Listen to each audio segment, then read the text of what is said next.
everyone, this is Paige Wyatt. I'm with the Heartland Society of Women Writers, and I am one of the founders. Here in just a few minutes, we're going to go live with author Megan Blaising, the author of Blunts, Bullets, and Belligerence, which is a really good memoir about real true stories of students that she's worked with in Indianapolis. We're going to talk more about that here in a little bit. Right now, we're just waiting for Megan to join the live and seeing if anyone else will join us. We're going to be on here in just a few minutes.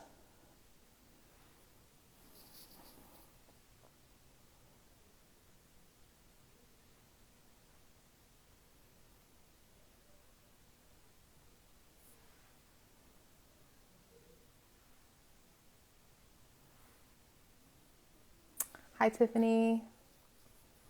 I've already introduced what the live is for, so we're just going to wait on Megan. And I have a list of questions here, but if anyone shows up, hi Paloma. If anyone would like to pose another question at the bottom in the chat while we're talking, you're welcome to do that. We're just waiting on Megan to join us for the live. She should be here very soon. And I hope everyone's having a good evening and enjoying this fall weather. I know here in Indy it's been kind of chilly today and yesterday. Feeling a lot more like fall, honestly. Hi. Megan should be here any moment. I know. I love fall weather, honestly. It's really good for writing. It puts me in the mood for nano. Anybody doing nano? Sorry, my video was paused for a minute. I had a notification pop up. Anyway, I've turned off my other notifications. But yeah, it kind of gets me thinking about nano, this weather does.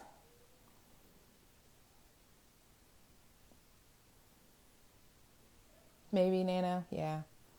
It's a lot of pressure, but I think it'll be a good escape for the craziness that's going on in the world right now. And we are going to, while we're waiting on Megan, I can plug a few events that we're going to have coming up. If you're local to Indy, we're going to do Prompts in the Park on October 24th in Holiday Park. We're going to meet, we're going to walk around, we're going to look at some of the nature, and we're going to write about some things that we see and hopefully get some inspiration. That's a good nano prep event if you're interested in that. If you're like, man, I really need to get my creative juices flowing, that might be a good opportunity. We are also having our monthly write-in on, I believe, October 21st, which is a Wednesday, via Zoom. So if you're somebody that wants to do the write-in, then that's a good opportunity to join us. And Caitlin McShay hosts that. Hi, Autumn. Thank you for joining us. We're just waiting on Megan to get here, and we'll start the live here very soon. I'm just talking about some of our events. Another event that we have coming up is I'm going to be doing tarot card writing prompts. So I'll have a tarot card, I'll draw one, you'll get to look at it, and then we'll just write kind of what we feel as we go through, which is pretty interesting. I've never tried writing prompts to tarot cards, but I think about those all the time. I think they're going to be some really good writing prompts. In November, we're going to have another live guest, Savannah Goins, who's a local author who does fantasy, and she's also a very successfully self-published author. She is going to join us for a live, which will be pretty cool. She's also going to join us for a NaNoWriMo themed write-in, which will be a lot of fun. We're doing a lot of things in November for Nano, or even if you're not doing Nano, but you just want to write more in your life. I think that, thank you, Tiffany. I think that, coming to those Nano write-ins might help you work in some more writing time in your life. If you're like somebody who, like me, I can go sometimes too long without writing because I kind of put it on the back burner sometimes. I'm like, oh, I got to do this, I got to do that. The write-ins really help me focus and sit down and get my words out. I know I do a lot of write-ins with Tiffany and Caitlin, which are nice, where we just go and sit and write. We don't do those so much anymore because pandemic. But we used to go to one of our favorite coffee shops, Proof Rock, and we would just sit and do writing sprints for 30 minutes, an hour, just don't talk, just write, and then we would share a little bit afterwards, which was really fun. I really loved those writing sprints, and I find that they're really helpful. So definitely come to a write-in. I think that they're really helpful and they're awesome. Hi, Caitlin. Hi, Megan. I'm going to ask you to join Megan, okay? There we go. All right, Megan. So we can get started. I'll talk more about our future events at the end, but I want to get started. Hi, Megan. Hi, Hi, how are you?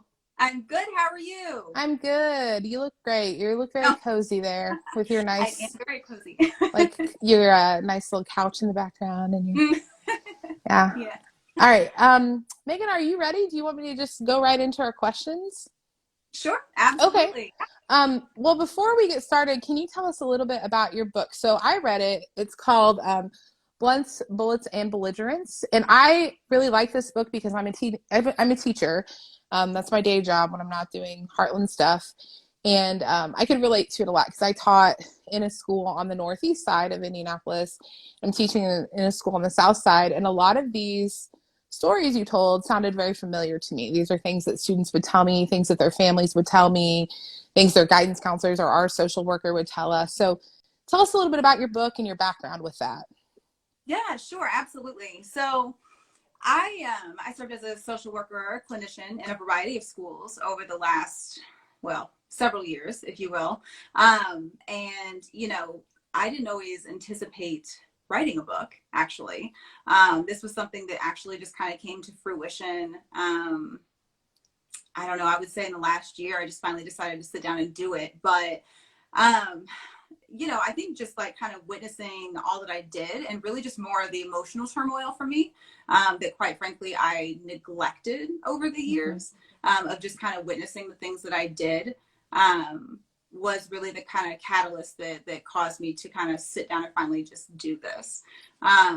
But yeah, my background is really well, as you can see, as a clinician in schools. So that's how I primarily served. So and loved it. Awesome. Yeah. That's awesome. That's a So really important job in a school. Knowing, that you have somebody as a resource for these students. If they're going through troubles or if something's happening at home and they just don't know who to turn to, or even if they need a friendly face or someone to talk to, it's almost, you almost feel like a guidance counselor sometimes in that role. Like mhm. you, And I you have served in that capacity as well. have Yeah. you, okay. Yeah. So you're familiar with the social emotional needs for sure Yeah, getting met. absolutely. So tell me a little bit more about your writing journey. What inspired you to write your feelings or your memoir down in this form of a book? Because a lot of people do like podcasts and YouTube videos, and there are Hmm. lots of different mediums you could use for this. And I know that you're a professor now too at U of I, um, which is really cool. So tell me a little bit about writing and how that came to be in the book form.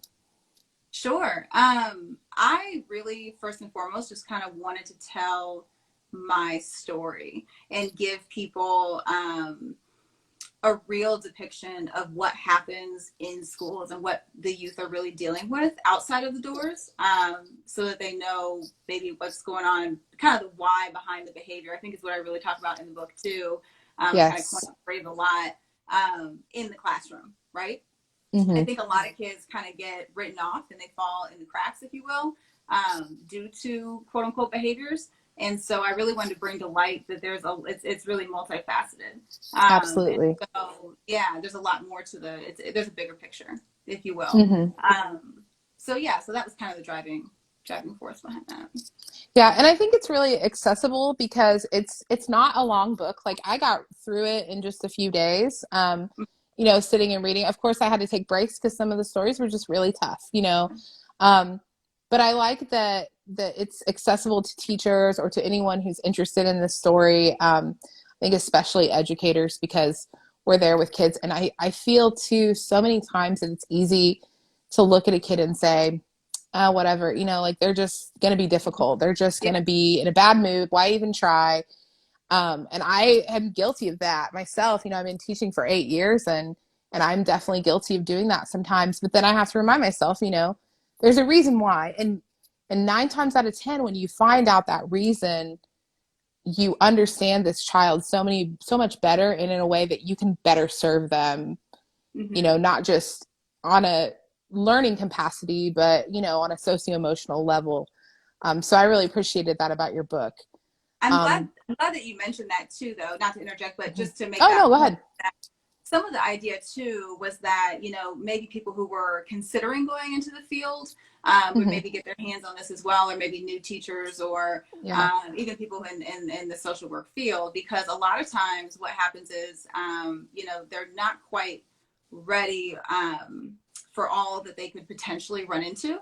Like some Hmm. of these stories. Now, are you going to get these every day? No, not at all. And different schools have different challenges, but it is something that can happen. And I think sometimes they're not ready for some of that, and have to be equipped to navigate what those emotional kind of challenges could be personally, because it's a lot. It can be a lot. Yeah.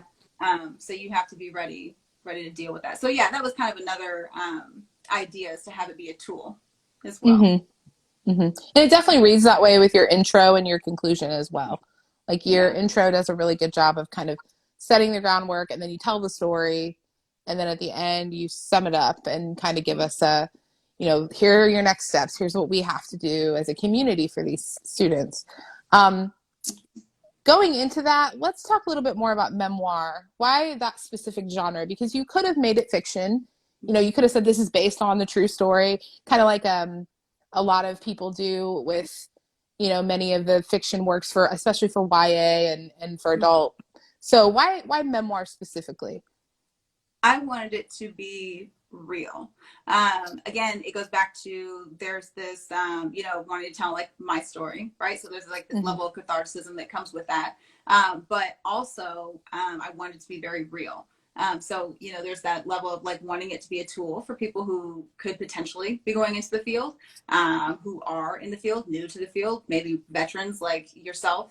But also just that you kind of get tired of what you see in the media, Hmm. these kind of very fantasized imagery that you see of the youth in the schools and just the different marginalized communities, and it gets old and it's angering, and so you wanted to give I wanted to give a very raw, real depiction of what the kids that I worked with were really going through, quite Hmm. frankly, and Yeah, so and I think you did a good job of balancing, okay, they were having these behaviors or they were mhm, having these issues, but here's who they really are. right.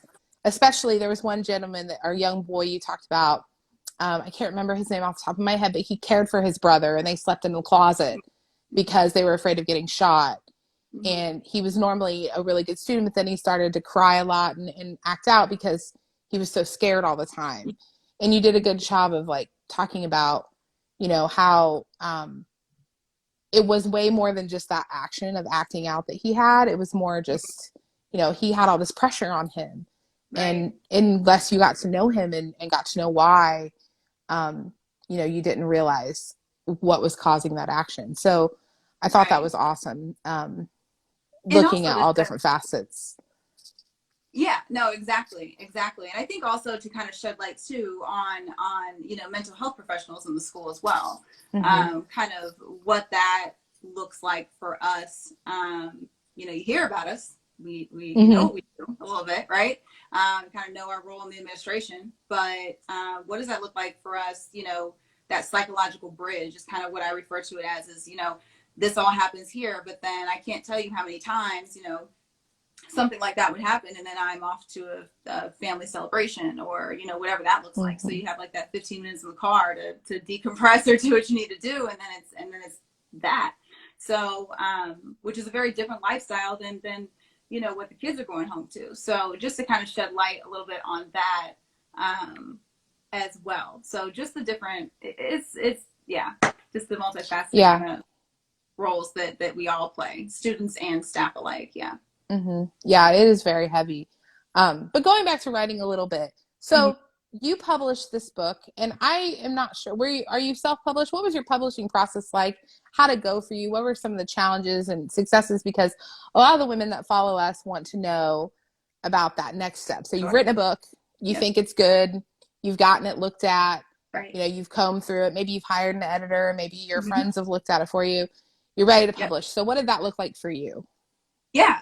So I went with Board House Publishing. They're in New York City, Okay. and they're smaller, but I was really impressed with what they had done thus far. So they're newer, smaller, but you get more of a intimate experience with them. They're very accessible, Hmm. approachable, and they were super innovative, and I really liked that experience. So it's really cool. It's a neat process because you get to see your work kind of like come to life, if you will, Hmm. right? And you kind of get then you know you think the writing part is the creative part, but then it's like you come up with the cover and you get to bring like kind of put an image with it and that kind of thing. And then the editing, it's like for me that process was kind of neat because really they came back like a few times, well a lot actually, and we're like, well, how did you feel about this? Because really it was like I told all the stories, but I still, while I wanted to tell my story, I still left that part out, ironically enough. Hmm. So I still want to talk about the feeling, but it was like, well, how'd you feel about this? Well, what in that moment did you do? So the editing part is really fun too. But the whole publishing piece, no, I'm not self-published. I worked with them. But I would encourage, because I know you can get lost sometimes in the larger publishing companies and you kind of Hmm. lose the integrity of your work. So Right. I'm a big proponent of smaller companies, not to knock the larger ones, but I do appreciate something about them. So that's who I went with. That was my experience. I enjoyed that.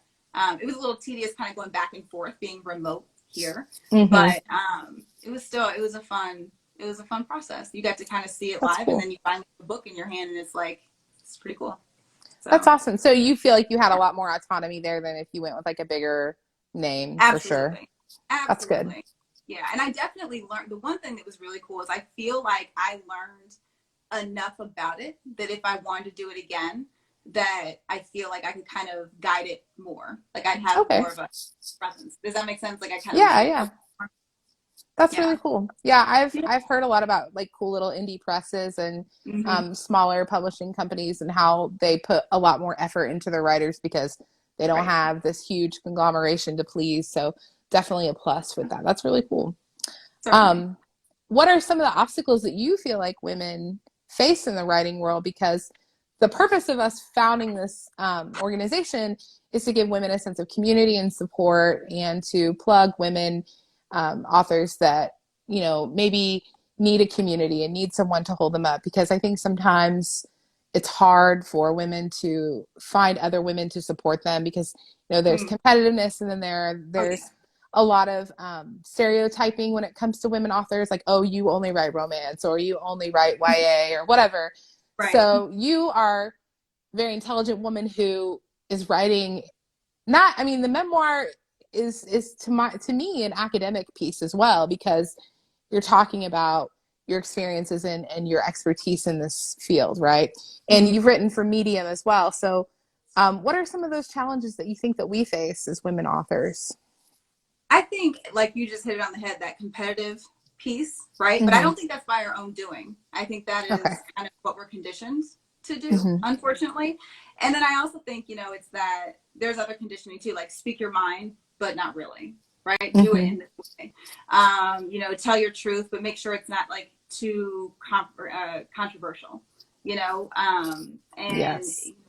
don't go too against the grain. So it's all about we can write, but write in this fashion. And Mm-hmm. so, those are the things that I see as being more of the obstacles that we face is just how we write, the topics in which we write about, those kind of things. So that's the challenges that I see us facing more so. And like you said, that competitive nature. Mm-hmm. Yeah. Um, yeah, and the limitations, I'm beyond those. I wish Mm-hmm. there was a way that we could kind of um I wish that we could get beyond acting like they don't exist either, and we could have those Mm-hmm. conversations about eliminating those too. So anyway, that's Yeah. what I.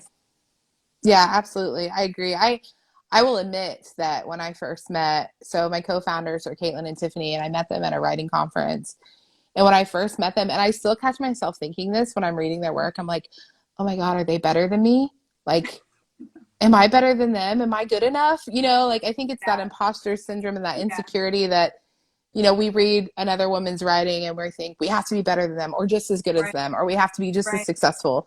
We have those feelings all the time. And it's funny because I think they feel that way too Right. sometimes, you Right. know, and you're absolutely right. Like that competitive nature, that insecurity, that imposter syndrome just always is there in the back of our minds. Right. And absolutely, I think that's definitely an obstacle. Like there are topics that men can talk about, but if we were to talk about them, it'd be taken very Hmm. differently. You know, like it'd resonate different. I mean, so it's one of those things where, we can have this conversation, but if we were to take it broadly, it would be like, no, that's not really real. That doesn't, but it Hmm. very much exists. So, I mean, I encounter that a lot. So, Yeah, yeah. absolutely. I'm sure like when promoting your book and things like that, you Mm-hmm. probably come into circles of people who, feel the need to Absolutely. validate themselves Absolutely. or to Sure. invalidate your work in some ways. Yeah. Yeah, Sure. absolutely. Um, so going back to that, your work, how has your background in social work specifically influenced your writing? Obviously, your book is about that time, but thinking of your writing maybe just outside of that, like when you write either for yourself or when you write your articles in Medium, or any of your academic publications that you've done, how does that background play into your writing specifically and like your craft of writing? Yeah, I think that really for me it provides like a really unique vantage point, if you will, and a level of understanding of human that allows me to write very authentically and very pure. So I think if anything, like that's probably more so what has provided me. Just a level of insight and like I said, that vantage point that I wouldn't have otherwise had. Um, so yeah, I think that's probably what that's provided. Yeah, I agree with you on that. I think that working with people on a deeper level, like Mm-hmm. not just customer service, you get to know people, but when I Right. was a cashier, like they would come through my line and I might never see them again, right? But Mm-hmm. when you're working with children, especially, and you're seeing them every day, like you are getting a certain point of view on humanity that a lot of people miss out on if they're not in those kind of industries or in those kind of businesses or those places that place of service. So Mm-hmm. I think that in your book you do a really good job of talking about how you got to know these kids and how they let you in. And that's a point of view that definitely comes through in your writing. It does feel very personal. And I Thank think you. that's good in memoir because sometimes in memoir people are tempted to step away because it hurts to go Yeah. there. Yeah. I've It read some goes without memoirs. saying.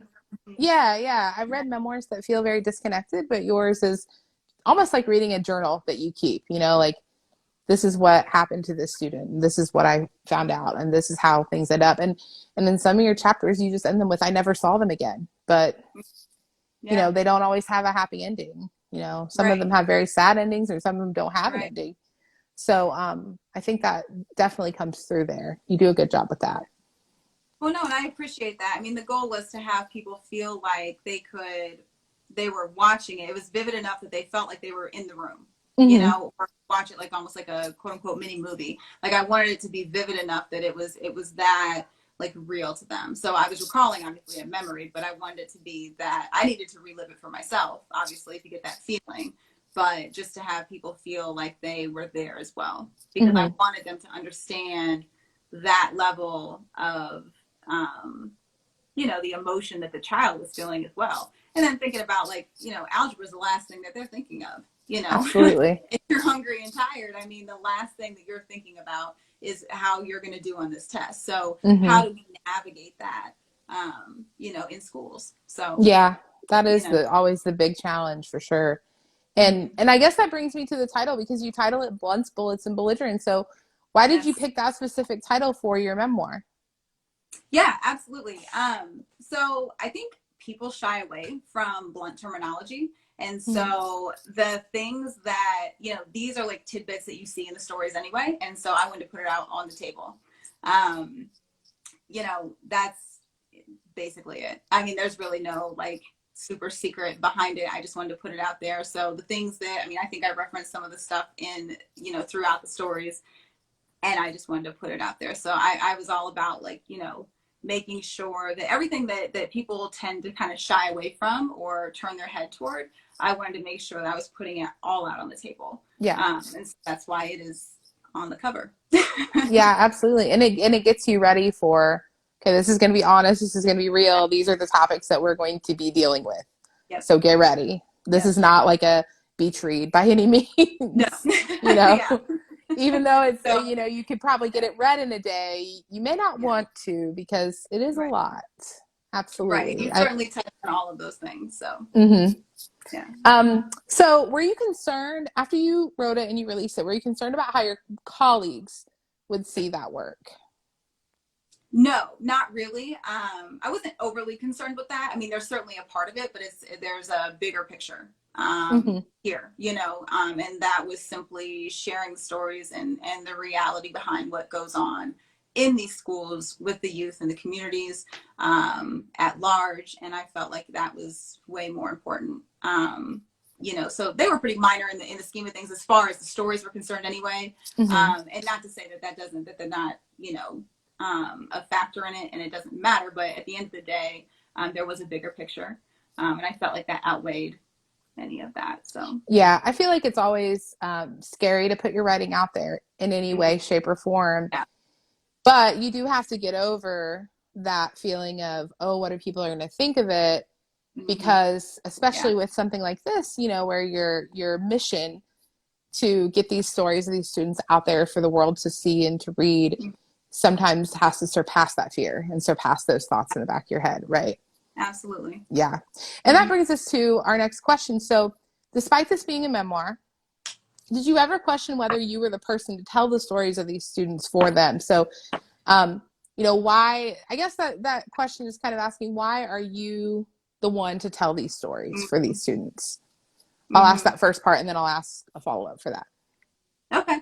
So, yeah, I gave, that idea grave consideration. I mean, I understand that this is very intimate moments within their lives. That said, this is my story too. So, there was a bigger picture to it. And so our stories, all of our personal stories are intertwined with others. So that was kind of where I left that. I'm going to leave that there. So as far as telling their stories, there was a bigger picture to it. So I just had to keep that in mind. I took a lot of consideration into the fact that they were very intimate. But if we are always scared to tell the truth, then we're going to be sitting in the same spot in our current situation with dealing with the same stereotypes and bias that we are currently, dealing with. We're not going to move forward. So we're not going to be able to have those courageous conversations. We're going to be dealing with the same inequities that we have currently. And so we're not going to be able to deal with, no truth will ever be told. So I of course I gave great consideration to that. But yeah, the bigger picture outweighed that because at the end of the day, it wasn't just their truth. It was also mine. Right. And I do have to say too, as a teacher, like I can relate to wanting to share those stories that deeply affect you. I would be lying if I said that my students didn't have a big impact on who I am as a person now and who I am and how I see the world. And I would also be lying if I said that I never told their stories, in some way. I mean, maybe I don't go out and write an entire book necessarily, but like I share these, hey, I come home from work, I'm having a bad day. My husband's like, what happened? The student I really cared about, this is what's going on. And I don't know what to do to help this student. Like we process those things and they definitely do hold. I think we're having some.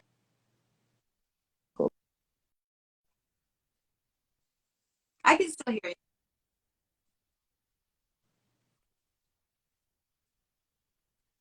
Yep, I'm here.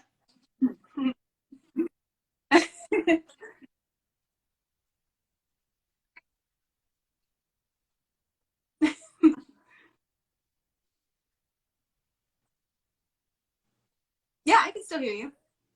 Yeah. Yep.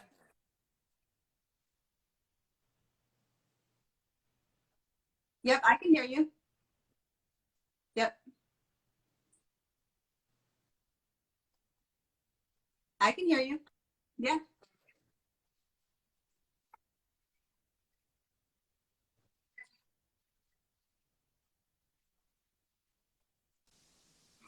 No, I think that, when people read this, they're going to be coming to this like with anything, right? With, their own experiences and bias. They're going to be internalizing and potentially criticizing this accordingly. So that's normal. And it's going to resonate with everyone differently. And that's fine. It's going to be, it'll resonate with them differently based on their own reality. And the goal is to generate awareness and to encourage challenging conversations. And moreover, it is to, this is my truth and the dark truth of the system. So, people, I hate to use that common term of like take it or leave it, but for lack of, better terminology, they can take it or leave it. I hope that they take it though, because this is very, honest. And like I said, this is more so than anything, my truth. And within my truth, this is very, I mean, people are intertwined in that. And so I was very careful in how I tried to do this. But no, I mean, that wasn't the goal at all. The goal is to be honest and truthful about, you know, the marginalized populations and what that really looked like in the school system. Okay. So, Yeah. I think that you give us a lot of different views and a lot of different types of situations. And I think that you do a good job of giving us a scope. I think when you get into something like this, you always fear, am I representing these students correctly? But being that it is sure, memoir, it's your point of view, it's your sure. perspective. So, Right. and I think if someone And read there's a fine this, line. yeah, right. And as long as you read this, context is important. It's important to Right. read the actual story and see.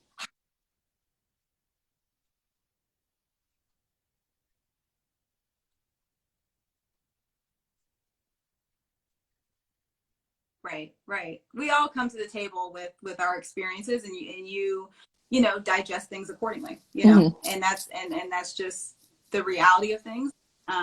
So like I said, all I can do is share my truth, and when people happen to be intertwined, it just that's it. Yeah. So Well, this brings me to another question about your experiences. So, based on your experiences, what's one piece of advice that you could give to teachers or community members to address some of the issues that you write about in your book? I know in your afterward you mentioned a few things, but if you could just tell anyone watching this now, what's one thing that you would advise them to do to help improve their community and help improve these circumstances in our city, any city? sure, absolutely. I would always encourage them to always go back to to consider the why behind the behavior. Um, I would say, not be so quick to label students. They're so quick to be left behind because they assume kids are just defiant for or defiant acting out or performing poorly in school just because they don't take time to understand the bigger picture. I try to stress that, poverty is poverty, but, you know, the origin is ornately different for various demographics. Um, and so, to acknowledge and understand that the impact of systemic and generational racism, discrimination, and poverty on education, and to understand that that's real and how it shows up daily. So just being mindful of those things, is very important, but critical that you understand and pay attention to the why behind the behavior. So, Mm-hmm. Absolutely. We're doing a lot of socio-emotional work at my school where I work now, and it really stresses on going through these conversations and focusing on the why. And I think that's a really good way to get people to open their minds a little bit and not just write someone mm-hmm. off as one certain way because of something they've done or said. Mm-hmm. Right, right, Um, absolutely. what is one big takeaway that you would like readers to remember after they've read your book? I know that you gave us advice, but after someone's finished the book, what do you want them sitting there thinking when it's over? So I would say there's two things, right? So I know you said one, but I think there's like two. Um, really about when I was trying to think about how to word this, but I think when people say our education system is failing, right? For educators not to take that so personally, um, to understand that they're saying that the system is failing, right? So to be able to separate the two, and so that I guess to say that because once people stop taking that commentary so personal, then the conversations can shift to how we start deconstructing the various facets of our system, so that we can better serve our youth. I think that we have to understand that it's been designed to fail marginalized communities from the beginning. So I kind of consider this like a ship that was designed with holes at the bottom. We're putting our staff down there, our crew down there, and saying, hey, keep it afloat forever. And that's just not sustainable. Mm-hmm. So to kind of consider it in that way. And then also, really, it was just, I mean, like I've said before, to give a real depiction of what some of our youth encounter outside the classroom, just to kind of provide a new perspective so that when they walk in the door, you're understanding that they're not just coming in there fresh every day, and the first thing on their mind is not, the homework they did last night. Oftentimes, they're adults before they need to be. And so we need to be cognizant of those things, that their basic needs aren't even being met in most cases. And so just to consider, be more mindful of those things.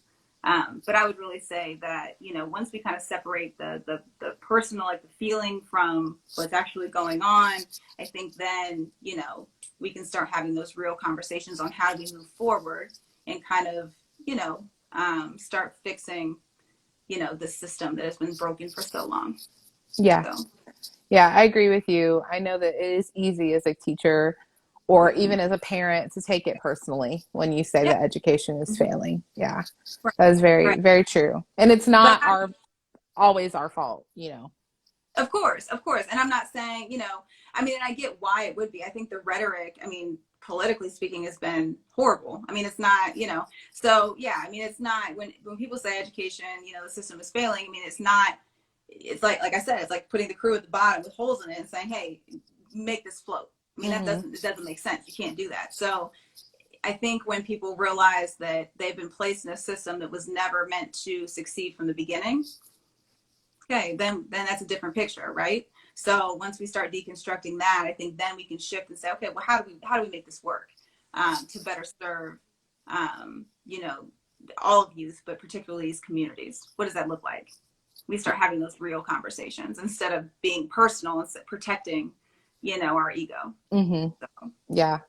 Well, speaking of egos and advice, Yeah.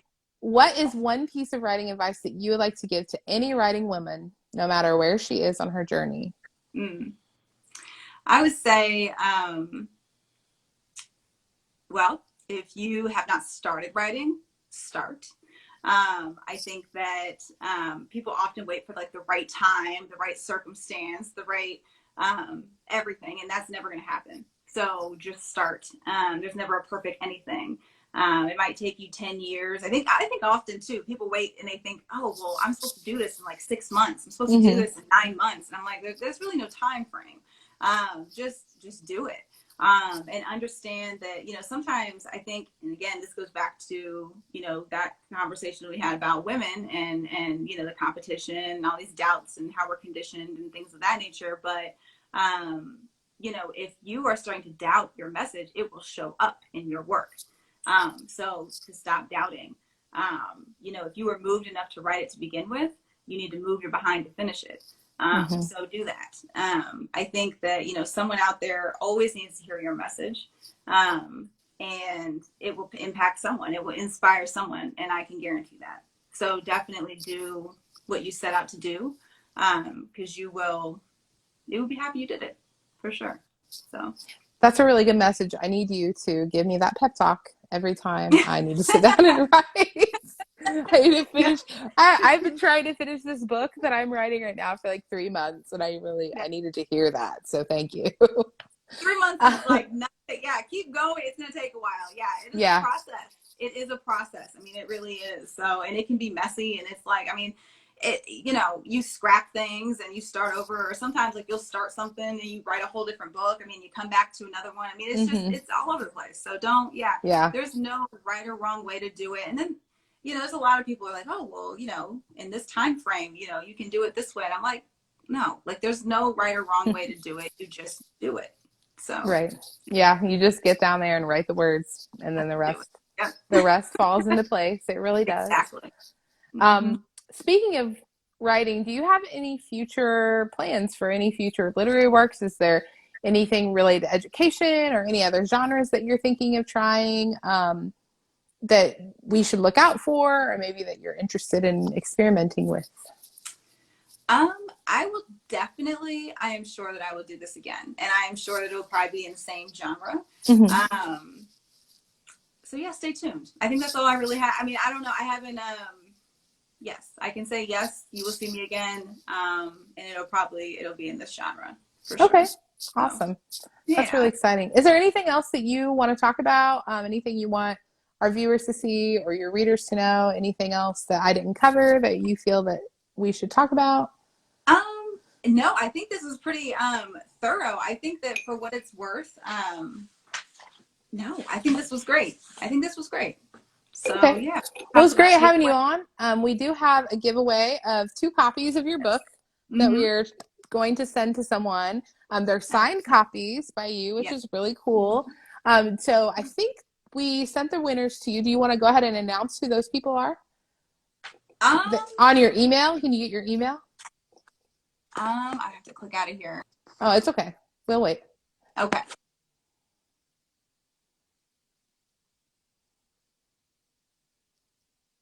I think she has the live paused. While she is looking for her email, I just want to remind everybody that we really want to support writing women, and we hope that you come back for some of our events, and hope that you pick up a copy of Megan's book. Oh, it's upside down. It's called Blunts, Bullets, and Belligerents. All right, you ready? So it looks like Reading Soul 1, 2. Is it 1, 2, 3? I don't know. I missed the last one, and then Paloma, and I'm so sorry if I destroy this. Please don't be mad at me. I don't know. It's something Gutierrez. Right. So Paloma. I'll put it up here. I promise. Okay. I'll write it up here. How about that? Can we put that in the box here? Yeah. We can put that in the comment section there. Let me do that. I wonder if she is watching. She's not watching anymore. She was here earlier. Okay, hold on. And then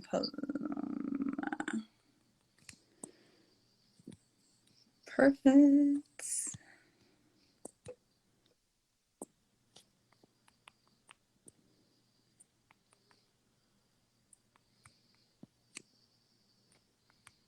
All right. No, thank you, Tiffany. Tiffany put them in there for you. And then you got it too. Yep. Awesome. There well, we go. Paloma and Reading Soul, congratulations. We are so excited. Yes. You're going to really enjoy this. I think it's definitely a good way to look at, what's happening in schools and how, like you said, the students are struggling in this system that doesn't work for them. And Tiffany will send this to you probably this coming week. She's pretty good about mailing these things off. And we really are so excited that you joined us, Megan, and thank you so much. And we wish you luck, and just let us know about any of your future work. We would love to let our community know about it. Absolutely. Thank you so much for this. I really appreciate this opportunity. So, yeah, it was a lot of fun. Thanks. Bye, everybody. Bye. Take care.